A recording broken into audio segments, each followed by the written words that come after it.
अगर युद्ध छिड़ गया तो पूरा पाकिस्तान गरीब हो जाएगा, पूरा पाकिस्तान। क्योंकि पाकिस्तान की इकोनॉमी का इस कदर भट्टा बैठ चुका हुआ है कि खुद को जिंदा रखने के लिए पाकिस्तान ने एक बार फिर इंटरनेशनल मॉनेटरी फंड यानी आईएमएफ से 16,000 करोड़ की भीख मांगी है, और इसके लिए पूरी दुनिया के सामने उल्टा लटकने के लिए तैयार है। पूरी दुनिया भी यह जानती है कि वो पाकिस्तान भारत के सामने जंग के होगी तो क्या ही टिक पाएगा, जिसकी जीडीपी भारत से 10 गुना कम है, जिसका रुपया डॉलर के मुकाबले भारतीय रुपए से 3 गुना कमजोर है, जिसका विदेशी मुद्रा भंडार भारत के मुकाबले 42 गुना कम है। भाई युद्ध हुई और हमने एक हफ्ते 10 दिन कर लिया, ये खत्म हो जाएंगे, पैसा नहीं बचेगा। भारत वापस भी आ गया तो इनको लोन लेना पड़ेगा कि कोई हमको पैसा दो, हम कुछ खाएं।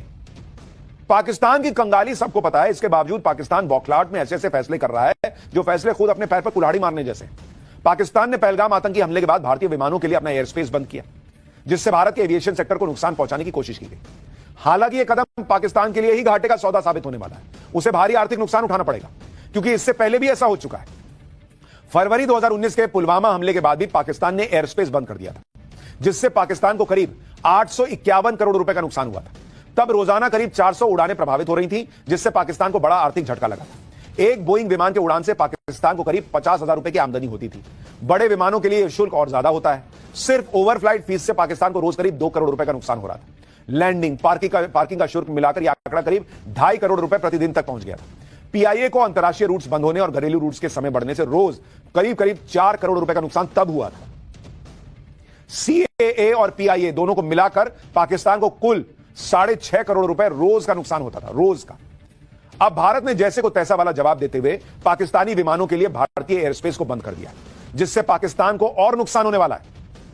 क्योंकि अब तक के हवाई रूट के मुताबिक पाकिस्तान के जिन विमानों को इस्लामाबाद से मलेशिया की राजधानी कुआलालंपुर पहुंचने के लिए 5.5 घंटे लगते थे, अब पाकिस्तान के उन्हीं विमानों को नए रूट से कुआलालंपुर पहुंचने में 8.5 घंटे लगेंगे, यानी पहले की तुलना में 3 घंटे ज्यादा।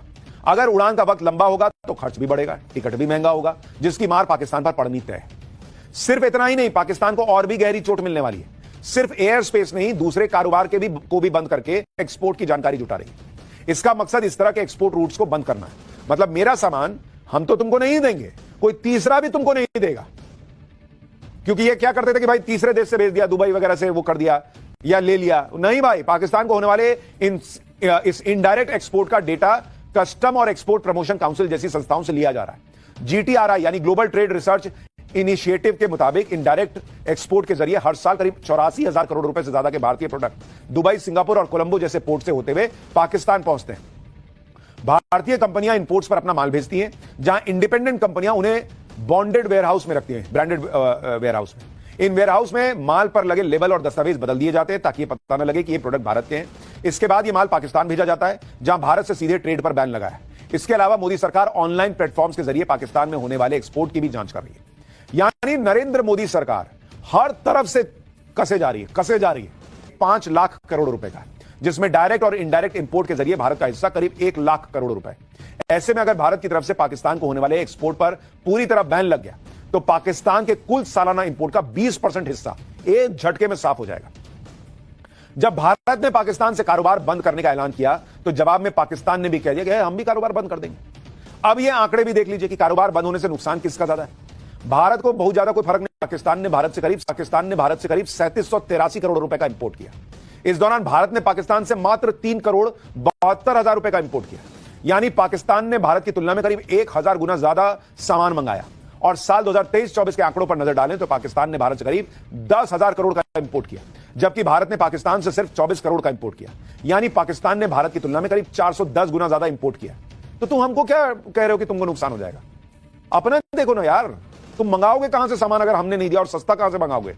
बाप करोगे तुम, पैर पटक के एक्शन मत लिया करो, औकात नहीं है तुम्हारी। एक तरफ भारत ने पहलगाम हमले के बदले की तैयारी पूरी की है, दूसरी तरफ पहलगाम हमले की शुरुआती जांच के बाद एनआईए ने बड़ा खुलासा किया है। सूत्रों के मुताबिक 15 अप्रैल को भी पहलगाम आ गए थे आतंकी। 3 जगहों पर आतंकी हमले की उन्होंने रेकी की। 4 ओवरग्राउंड वर्कर्स ने पाक आतंकियों की मदद की। आरू घाटी, अम्यूजमेंट पार्क और बेताब घाटी टारगेट लिस्ट में थे। सुरक्षा की वजह से बाकी 2 टारगेट छोड़े गए और हमले से 2 दिन पहले बैसरन घाटी में छिपे थे आतंकी।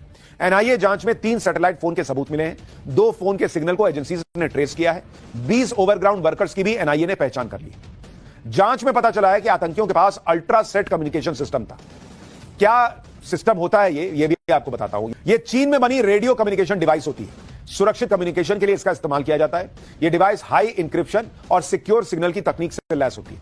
इस डिवाइस को मिल रहे सिग्नल को इंटरसेप्ट करना बहुत मुश्किल होता है। कश्मीर में सुरक्षा बलों से बचने के लिए आतंकी इस डिवाइस का इस्तेमाल करते हैं। लेकिन यह तो जांच में जो हो रहा है वो पता चल रहा है। इससे यह भी अंदाजा लगने लग गया है कि भाई सईद की सुरक्षा को और बढ़ा दिया है पाकिस्तान ने।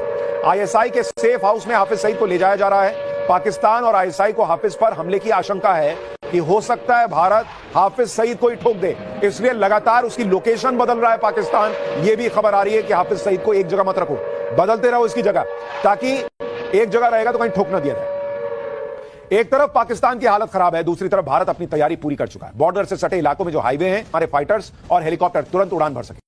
एक ऐसे ही लोकेशन से हमारे सहयोगी पुलकित नागर की रिपोर्ट देखिए। हम आपको लोकेशन कौन सी है ये नहीं बता रहे राष्ट्रीय हित में, लेकिन कैसी तैयारी है ये जरूर आप देख पाएंगे।